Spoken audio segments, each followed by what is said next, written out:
السلام علیکم ورحمۃ اللہ وبرکاتہ۔ استاذ گرامی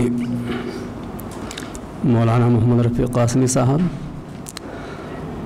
ہندوستان کے گوشے گوشے سے آئے ہوئے ارباب دین و دانش، صاحبان فہم و بصیرت، تعمیل حکم فرما حاضر ہوا۔ مجھے جو موضوع دیا گیا ہے آپ حضرات کے سامنے مطبوعہ شکل میں موجود ہے۔ انشاءاللہ کوشش کروں گا کہ موضوع کے دائرے میں رہ کر کے کچھ آپ سے گفتگو کی جائے۔ بسم اللہ الرحمن الرحیم، نحمدہ ونصلی علی رسولہ الکریم۔ مدارس کا قیام اور اس کے اغراض و مقاصد۔ پوری کائنات مدرسہ علم الہی ہے۔ اس مدرسے میں اللہ تبارک و تعالی نے بحیثیت معلم اپنے برگزیدہ بندوں کو بھیجا۔ سب سے پہلے حضرت آدم علیہ السلام تشریف لائے۔ انہوں نے تمام علوم کی بنیاد ڈالی، صنعت و حرفت، سینا پکانا، فن کاشتکاری وغیرہ کی تعلیم دی۔ حضرت نوح علیہ السلام تشریف لائے۔ انہوں نے فن نجاری اور حلال و حرام کے مسئلے سکھائے۔ قرآن حکیم میں شرع لکم من الدین ما وصی بہ نوحا، اے لوگو تمہیں وہ دین اور شریعت بتایا گیا جو حضرت نوح علیہ السلام تعلیم فرما گئے۔ حضرت ادریس علیہ السلام نے فن خیاطت و فن کتابت کی تعلیم دی۔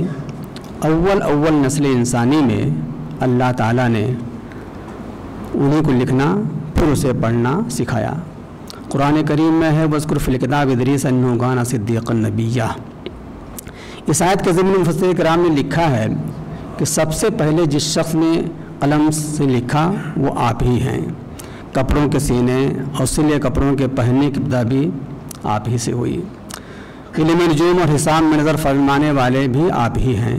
یہ سب کام آپ ہی سے شروع ہوئے۔ حضرت داؤد علیہ السلام نے زرع سازی، حضرت ابراہیم علیہ السلام نے فن مناظرہ اور علم معرفت کی بنیاد ڈالی۔ انہوں نے فرمایا لا احب العافلین، چھپنے اور ڈھکنے والا ڈھلنے والا خدا نہیں ہو سکتا۔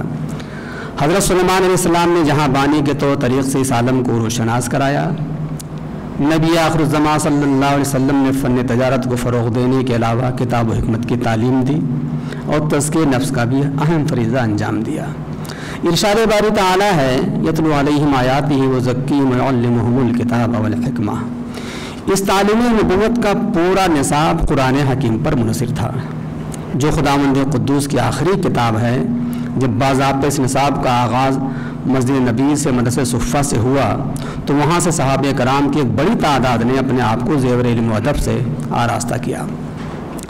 حضرت ابوبکر صدیق، حضرت عمر فاروق، حضرت عثمان غنی، حضرت علی مرتضیٰ، حضرت بلال حبشی، حضرت صہیب رومی، حضرت عبد الرحمن بن عوف رضوان اللہ تعالی علیہم اجمعین وغیرہم، اس طرح 70 جلیل القدر صحابہ کرام اسی مدرسہ صفہ کے سند یافتہ تھے، جن کی تعلیمی قابلیت کی نظیر آج دنیا کی کسی عظیم یونیورسٹی کے فارغین میں نہیں پائی جاتی ہے۔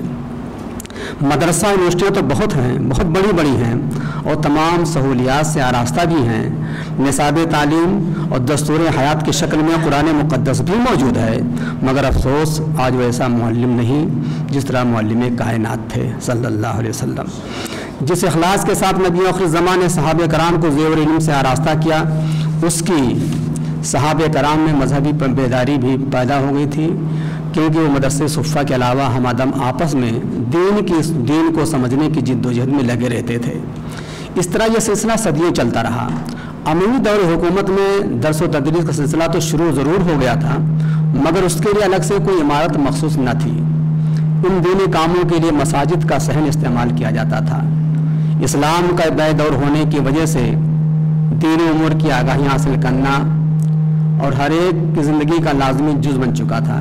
اس لیے مکہ معظمہ اور مدینہ منورہ کے علاوہ کوفہ، بصرہ، دمشق اور فسطاط جیسے اسلامی شہروں میں درس و تدریس اور تعلیم و تعلم کے مراکز قائم کیے گئے، اور ان درسگاہوں کے اساتذہ کو جو کچھ پیغمبر اسلام اور صحابہ کرام کی تعلیمات سے حاصل ہوا تھا، انہوں نے اسے ضابطۂ حیات کے طور پر بندگان خدا کے سامنے پیش کیا۔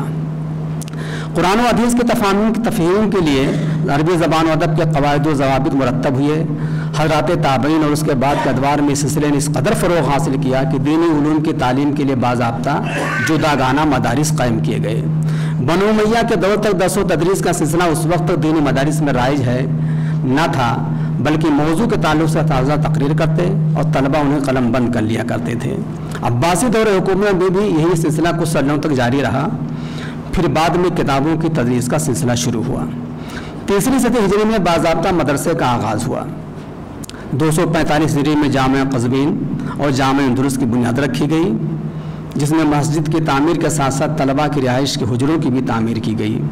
موجودہ شکل میں باقاعدہ مدارس کا آغاز ہجرت رسول کے کوئی 400 سال بعد 5ویں صدی ہجری میں ابو اسحاق اسفرائینی کے لیے ایک مدرسہ وجود میں لایا گیا، جسے سلطان محمود کے بھائی نصر بن سبکتگین نے قائم کیا تھا۔ یہی مدرسہ بعد میں مدرسہ بہقیہ کے نام سے مشہور ہوا، اور اس کے بعد نظام الملک نے نیشاپور میں ایک اہم اسلامی مدرسے کی بنیاد ڈالی۔ اس مدرسہ کی بڑی شہرت ہوئی۔ پھر رفتہ رفتہ مدارس کے قیام کا سلسلہ اتنا دراز ہوا کہ جس کے نتیجے میں پوری دنیا میں اسلامی مدارس کا جالسہ پھیل گیا، اور یہ سلسلہ بحمد تعالیٰ آج بھی جاری ہے۔ نظام الملک کے قائم کردہ اس مدرسے میں مقررہ نصاب کے تحت پہلی مرتبہ اساتذہ طلبہ درس و تدریس میں منہمک ہوئے۔ وقت بدلنے کے ساتھ ساتھ ان کے نصاب میں تبدیلیاں ہوئیں اور قرآن و حدیث کے علاوہ فقہ پر خصوصی توجہ دی گئی۔ ان مدارس میں طلبہ کی کثیر تعداد فقہ کے متعلق ہی ہوا کرتی تھی۔ بعض کتب تواریخ میں تو یہاں تک ملتا ہے کہ فقہ حنفی، فقہ شافعی، فقہ مالکی اور فقہ حنبلی کی تعلیم کے لیے الگ الگ مدرسے قائم کیے گئے۔ دینی مدارس میں مفت تعلیم کا رواج شروع ہی سے جاری ہے، اور ان مدارس میں سینکڑوں نہیں بلکہ ہزاروں طلباء زیر درس ہوا کرتے تھے، اور سب کی تعلیم کا مفت نظام ہوا کرتا تھا۔ عبد الرحمن سویم نے اسپین میں جامع قرطبہ کی بنیاد ڈالی، اور اس کے جانشینوں نے قرطبہ میں 33 مدرسے قائم کیے، جس میں تعلیم کا مفت نظام تھا۔ غرناطہ میں 1333 عیسوی میں ایک عظیم الشان یونیورسٹی قائم ہوئی، جس کے نصاب میں زمانے کے تقاضوں کے مطابق دینی مضامین کے علاوہ طب، کیمیا، فلسفہ اور نجوم جیسے اہم مباحث زیر دست تھے۔ بغداد میں مدرسے کے نام پر باضابطہ مدرسہ نظامیہ کا وجود عمل میں آیا، جس میں تعلیم حاصل کرنے والے طلباء کی تعداد 5ویں صدی ہجری میں اس کے قیام کے وقت 6000 تھی۔ اس مدرسہ میں تعلیم اور جملہ اخراجات مفت دیے جانے کے علاوہ اوقاف سے غریب طلباء کو خصوصی وظیفہ بھی ملتا تھا۔ الدارس فی تاریخ مدارس کے مصنف کے بقول دمشق میں جو مدارس تھے ان میں الگ الگ جداگانہ نصاب جاری تھا۔ 7 مدرسے صرف قرآن کی تعلیم کے لیے، 16 مدرسے درس حدیث کے لیے، اور 3 مدرسے ان دونوں مضامین کی مشترکہ تعلیم کے لیے خاص تھے۔ اس کے علاوہ فقہ شافعی کے علاوہ 63، فقہ حنفی کے لیے 52، فقہ مالکی کے لیے 4 اور فقہ حنبلی کے لیے 11 مدرسے قائم تھے۔ بغداد کے بعد مدرسہ مستنصرینہ میں ان چاروں مذاہب کی فقہ کی تعلیم ایک ساتھ میں ہوا کرتی تھی۔ 6ویں صدی ہجری میں سلطان قطب الدین کے دور سے ہندوستان میں مدارس و مکاتب کا سلسلہ شروع ہوا۔ اس دور میں کئی ہزار مدارس تعمیر کیے گئے۔ بعد کے سلاطین نے بھی اس طرح توجہ فرمائی اور مدارس کی خصوصی خوبصورت اور عالیشان عمارتیں تعمیر کر کے طلباء کی تعلیم و تربیت کا معقول بندوبست کیا گیا۔ بر صغیر میں دینی مدارس کا قیام ان میں جاری نصاب کی ایک قدیم تاریخ ہے۔ ہندوستان میں دینی امور کی تعلیم کے لیے مدارس کے علاوہ مقابر اور خانقاہوں کو بھی استعمال کیا گیا، اور مساجد کی تعمیر تو عرصہ دراز تک اسی انداز کی ہوتی رہی کہ اس کے سین میں مدرسہ چل سکے۔ بطور مثال مدرسہ عالیہ مسجد فتح پوری کو پیش کیا جا سکتا ہے۔ اب حالات بالکل بدل چکے ہیں۔ پہلے تو مسجد کے سین میں مدارس چلا کرتے تھے، اور اب مدارس کے صحن اور احاطے میں مسجدیں قائم ہیں، جن میں بات الہی بھی ہوتی ہے اور حفظ کے طلباء قرآن حکیم بھی زبانی یاد کرتے ہیں۔ قدیم خانقاہیں مجاہدہ نفس اور عود و وظائف کے علاوہ شریعت و طریقت کی تعلیم کے لیے مخصوص تھیں۔ ان خانقاہوں میں کشف المحجوب، غنیت الطالبین اور عارف المعارف کو بطور نصاب پڑھایا جاتا تھا۔ مقابر میں جہاں تعلیم و تدریس کا معقول بندوبست تھا، ان میں مقبرہ ہمایوں، مقبرہ علاء الدین خلجی اس کی واضح ترین مثالیں ہیں۔ ان مدارس کے نصاب تعلیم کچھ زیادہ منضبط نہ تھا۔ اکبر کے دور حکومت میں ان مدارس کے نصاب میں نمایاں تبدیلی ہوئی۔ ان مدارس میں بنیادی اصول و عقائد کی تعلیم کے ساتھ فن سپہ گری کو بھی داخل نصاب کیا گیا۔ اسی کے حکم سے علم الحساب، جیومیٹری اور علم نجوم کا بھی اضافہ ہوا۔ بعض مدارس میں طب یونانی کی تعلیم کا بھی نظم و نسق کیا گیا۔ اورنگزیب نے اپنے عہد حکومت میں متعدد مدارس قائم کیے۔ اس کار خیر میں معقول رقم خرچ کی. اس کا نقطۂ نظر تعلیم کے بارے میں بہت وسیع تھا اور بڑی حد تک موجودہ دور کے طرز فکر سے مشابہ تھا. اس نے اپنے دور میں نصاب تعلیم میں اہم تبدیلیاں کرائیں. اس نے لکھنؤ کے اندر ایک ڈچ تاجر کی کوٹھی خرید کر فرنگ محل کے نام سے ایک مدرسے کی بنیاد ڈالی اور ملا نظام الدین سہلوی کو اس میں استاد مقرر کیا. اور یہ ملا نظام الدین سہلوی وہی ہیں جنہوں نے دینی مدارس میں تعلیم کے لیے ایک نصاب مرتب کیا جو ان کے نام سے مدرسہ نظامیہ کے نام سے آج بھی بر صغیر میں بہت مشہور و معروف ہے. اس نظام میں ملا نظام الدین سہلوی نے پہلی بار ہندوستانی علماء کو علماء کے تصانیف کو شامل درس کیا. انہوں نے اس وقت کے نصاب درس کے لیے 11 اہم علوم و فنون خاص کیے: علم صرف، علم نحو، علم منطق، حکمت و فلسفہ، ریاضی، علم بلاغت، فقہ، علم اصول فقہ، علم کلام، تفسیر، حدیث. اس نظام میں درج بالا علوم کے اختصاص کا بنیادی مقصد قرآن حکیم کی تفہیم اور دین کی صحیح سمجھ ہے. اس لیے نصابی مضامین کے لیے ان علوم کو خاص کرنے کی قرآنی توجیہ ان الفاظ میں پیش کی جا سکتی ہے. اسلام کے نظامی تعلیم کا اصول آئے کریمہ لقد من اللہ علی المؤمنین اذ بعث فیہم رسولا من انفسہم یتلو علیہم آیاتہ ویزکیہم ویعلمہم الکتاب والحکمہ وان کانوا من قبل لفی ضلال مبین سے ماخوذ ہے.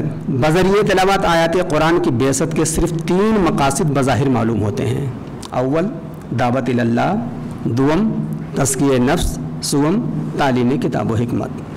قرآن حکیم کی آیت اور اس کی دوسری آیتوں سے پتہ چلتا ہے کہ دینی و ادبی تمام علوم کا سرچشمہ قرآن حکیم ہی ہے جس کی قدر وضاحت میں بیان کر رہا ہوں. اسلامی نقطہ نظر سے تعلیم کے اساس علوم دینیہ اسلامی نقطہ نظر سے تعلیم کے اساس قرآن کریم ہے. جس طرح رسول اللہ صلی اللہ علیہ وسلم کی سنت نے اس کی توضیح کی ہے، اس کی روشنی میں تفسیر کا علم ظہور میں آیا. اور چونکہ قرآن فہمی کا قابل اعتماد ذریعہ خود محبت وحی کی ارشادات، فرمودات اور ان کا اسوہ تھا، اس لیے قابل امت نے احادیث رسول کے ڈھونڈنے اور جمع کرنے کا اہتمام کیا. شاید دنیا میں کسی اور ہادی و مرشد کے اقوال کے ساتھ ان کے متبعین نے اس درجہ اتنا نہ کیا ہو جتنا کہ امت مسلمہ نے اپنے رسول مقبول صلی اللہ علیہ وسلم کے حق میں روا رکھا.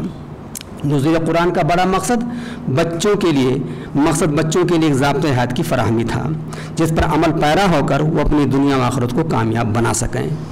اس کے لیے سمجھداری یعنی تفقہ کی ضرورت ہے جسے اللہ تعالیٰ کی جانب سے عطا کی جانے والی خیر مطلق سے تعبیر کیا گیا ہے. وَمَن يُرِدِ اللَّهَ خَيْرًا يُفَقِّهْهُ فِي الدِّينِ. اللہ تعالیٰ جسے بھلائی دینا چاہتا ہے اسے دین میں تفقہ یعنی بصیرت تامہ عطا فرماتا ہے. اسی مناسبت سے اس ضابطۂ حیات کا نام فقہ رکھا گیا. پھر مطلوبہ ضابطۂ حیات کے 2 جز ہیں، ایک عملی زندگی سے متعلق اور دوسرا ذہنی و فکری سرگرمیوں سے متعلق. ثانی ذکر کی جلالت قدر کے پیش نظر اس کا نام الفقہ الاکبر رکھا گیا، جو بعد میں بعض تاریخی اسباب کی بنیاد پر پہلے علم التوحید والصفات کے نام سے اور پھر آخر علم الکلام کے نام سے وہ مشہور ہو گیا. اس کے بعد عملی زندگی سے متعلق ضابطۂ حیات کا علم صرف فقہ کے نام سے موسوم ہوا. بعد میں فقہ کی جز کی جو وفات یافتہ کے ورثہ میں ان کے ترکے کے تقسیم سے متعلق ہے، فرائض کے نام سے ایک مستقل حیثیت تسلیم کر لی گئی. دنیا کی کسی قوم نے اپنے ہادی اور رہنما کے اقوال و اعمال کے ساتھ اس درجہ اتنا نہیں برتا جتنا کہ امت مسلمہ نے. لہٰذا اس سرمایہ سعادت یعنی حدیث کی روز افزو مقبولیت و اہمیت سے اہل غرض طبقہ میں بھی لالچ پیدا ہوئی کہ کیوں نہ اس سے ناجائز فائدہ اٹھایا جائے. بس انہوں نے احادیث صحیحہ کے ساتھ من گھڑت حدیثیں وضع کر کے خلط ملط کر دیا. یہ ایک خطرناک صورتحال تھی، اس کا تدارک بھی وقت کی اہم ضرورت تھی. لہٰذا حدیث صحیح کو ضعیف سے اور حقیقی کو وضعی سے ممتاز کرنے کے لیے ایک نیا علم مدون ہوا، یہ اصول حدیث کا علم تھا. اسی طرح قرآن کریم اور حدیث نبی علیہ صاحب الصلاۃ والسلام سے مسائل فقہیہ کے استنباط کے لیے ایک مستقل علم کی ضرورت دامن گیر ہوئی جس کا نام اصول فقہ ہوا. اس طرح مندرجہ ذیل علوم دینیہ اپنے اپنے وقت میں وجود میں آئے: تفسیر، حدیث، اصول حدیث، فقہ، اصول فقہ، فرائض، عقائد و کلام. علوم ادبیہ قرآن حدیث کے حقیقی معنی و فہم کے درک کے لیے عربی زبان کے ساخت سے واقفیت ناگزیر تھی، حتیٰ کہ قرآن کریم کو صحیح اعراب کے ساتھ پڑھنے کے لیے اس زبان کے اصول و ضوابط کا جاننا ناگزیر تھا. اسی ضرورت سے عہدہ برا ہونے کے لیے نحو کا علم وجود میں آیا. بعد میں قواعد عربی کا وہ جز جو مختلف صیغوں کی گردان یعنی تصریف دوسرے متعلقہ مباحث پر مشتمل تھا، صرف کے نام سے پڑھا جانے لگا. پھر چونکہ نبی کریم صلی اللہ علیہ وسلم کا بڑا معجزہ قرآن کریم ہے اور قرآن کریم کا وجوہ اعجاز میں سب سے اہم اس کی فصاحت و بلاغت ہے، جس تک پہنچنے کے لیے خود فصاحہ عرب جرات نہ کر سکے، اس حقیقت کا ماحقہ سمجھنے کے لیے نفس فصاحت کی بنیادی اور ثانوی اصول و قواعد کا جاننا ضروری ہے۔ یہ فرض علم بلاغت کے نام سے انجام دیا گیا۔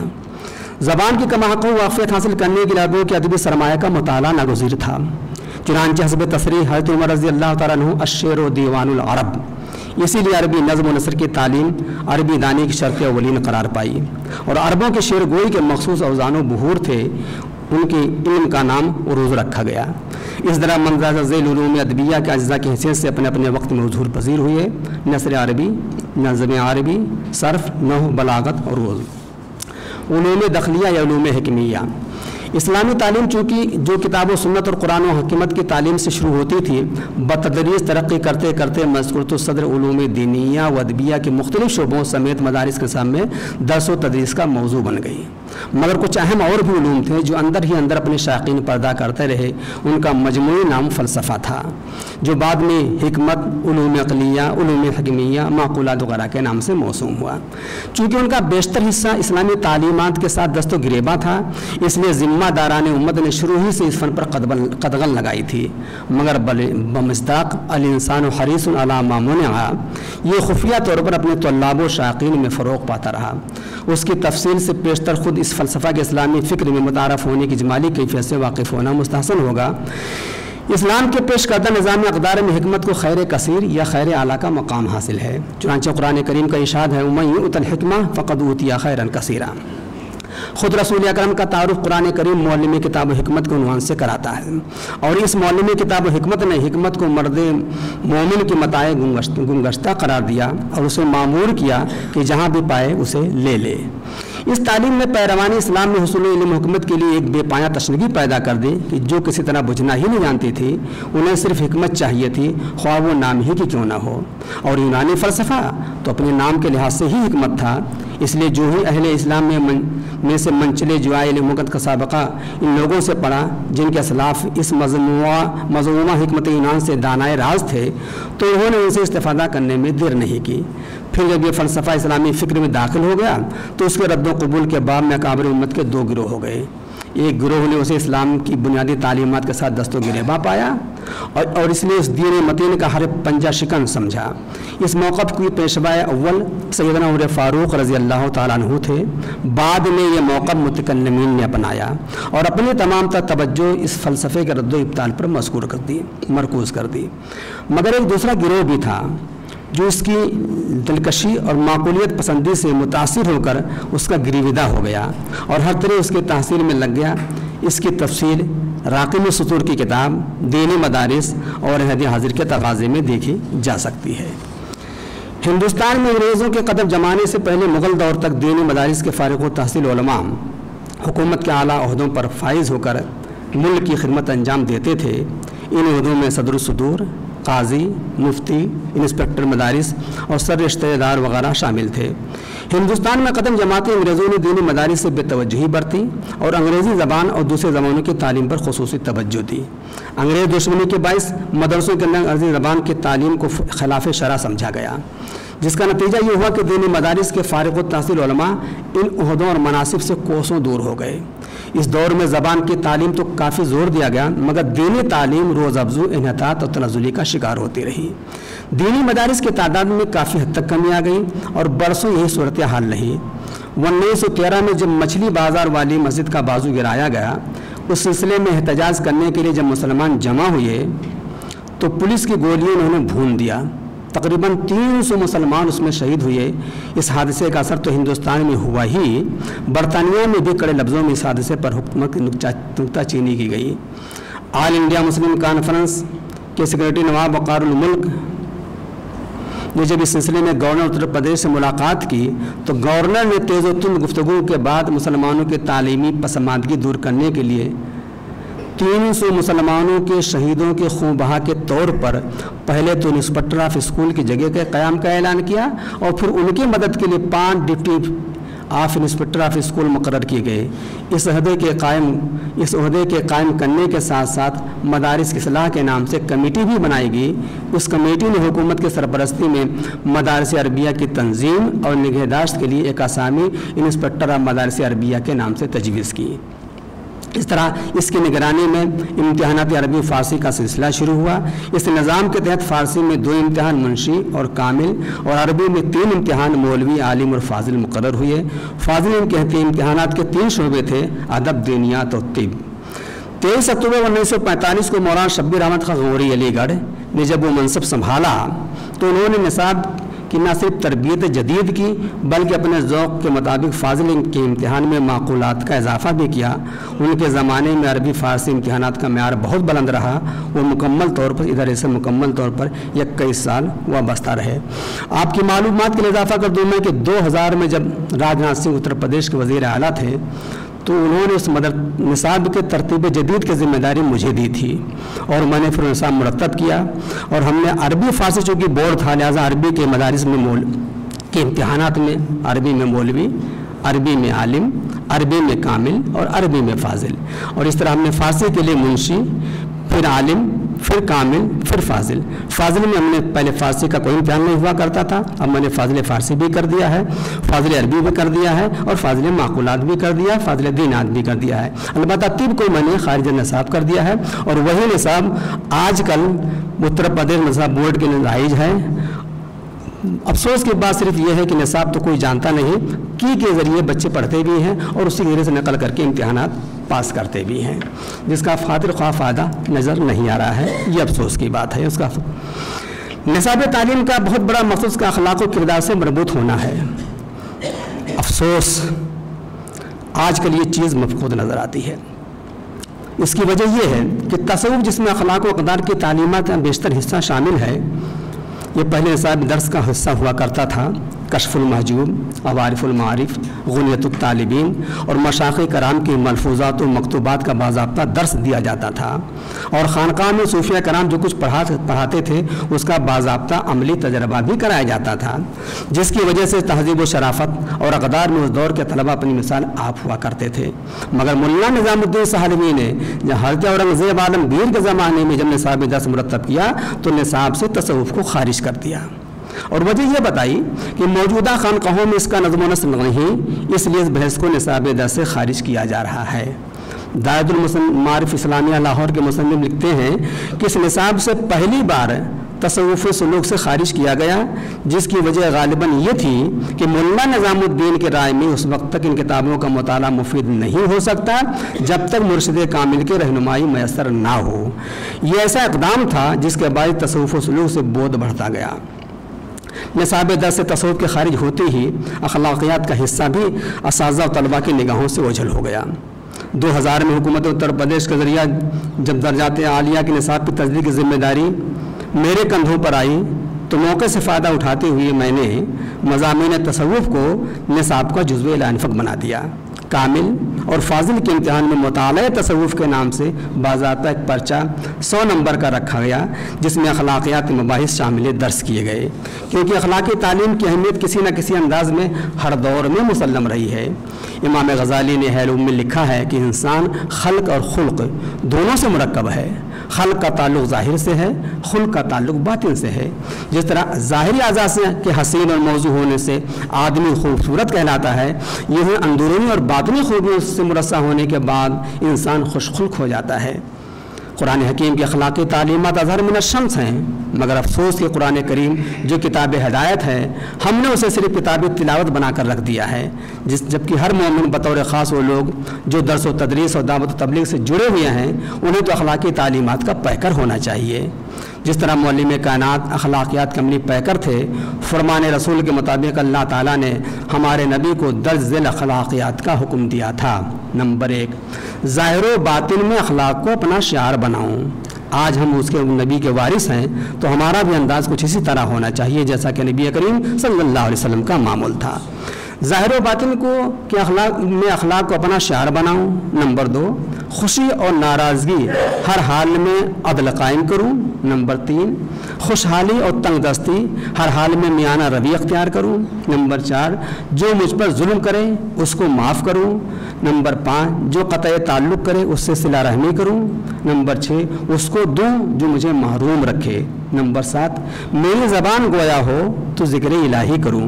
نمبر 8 خاموشی ہو تو کائنات اور آیات میں فکر کروں۔ نمبر 9 دیکھوں تو نگاہ عبرت حاصل کرے۔ پیغمبر اسلام صلی اللہ علیہ وسلم کا ہر ارشاد حرز جاں بنانے کے قابل ہے، مگر افسوس ہمارے مدارس کے طلباء کی توجہ نہ جانے کیوں ایسی باتوں کی طرف نہیں جاتی ہے۔ اساتذہ و طلباء ہمیشہ نہ جانے کن منشغافیوں میں الجھے رہتے ہیں۔ ہمیں چاہیے کہ نصاب درس میں ایسے مضامین شامل کریں جو نہ صرف انسانیت کو مہذب کریں بلکہ معاشرہ بھی اس سے خوشگوار ہو۔ یہاں بھی واضح کرتا چلوں کہ اخلاقی مضامین نہ صرف نصاب درس کا حصہ ہوں بلکہ اساتذہ کو چاہیے کہ وہ خود بھی اخلاقی محاسن سے آراستہ ہوں تاکہ وہ اپنے کردار و عمل سے طلباء کو بھی حسن اخلاق کا عملی پیکر بنا سکیں۔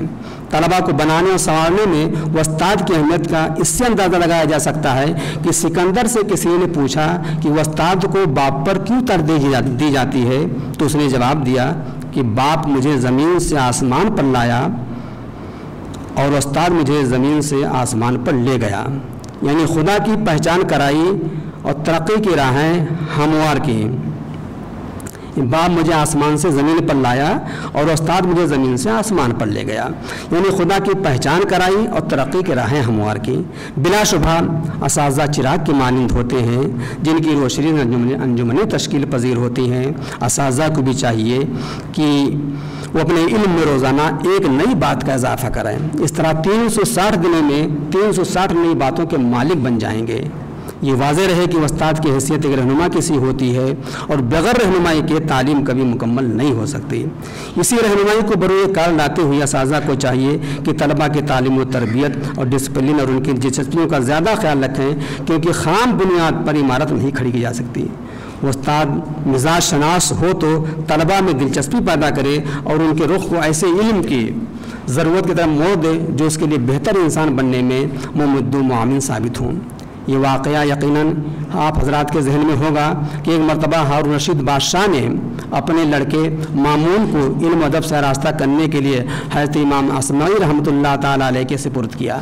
ایک دن اتفاق سے بادشاہ وہاں جا پہنچا، دیکھا کہ حضرت اصمعی اپنے پاؤں دھو رہے ہیں اور شہزادہ مامون پاؤں پر پانی ڈال رہا ہے۔ بادشاہ یہ دیکھ کر ناراض ہوا اور بولا کہ میں نے اپنے بیٹے کو آپ کے پاس اس لیے بھیجا تھا کہ آپ اسے ادب اور ڈسپلن سکھائیں گے اور اس کے اخلاق کو نکھاریں گے۔ آپ نے شہزادے کو حکم کیوں نہیں دیا کہ ایک ہاتھ سے پانی گرائے اور دوسرے ہاتھ سے پاؤں دھوئے؟ ایک معلم اگر اخلاق حسنہ سے محروم ہے تو علم و فضیلت سب اس کے سامنے ہیچ ہے۔ وہ شہرت و ناموری کے لیے نہیں پیدا ہوا بلکہ فرض کا قرض ادا کرنے کے لیے دنیا میں آیا ہے۔ اسے چاہیے کہ وہ طلباء کی اچھی کتابوں اس کے پڑھنے کا شوق لائے اور اس طرح رہنمائی کرے کہ وہ طلباء خوب سے خوب قدر کی تلاش میں ہمیشہ رواں دواں رہیں۔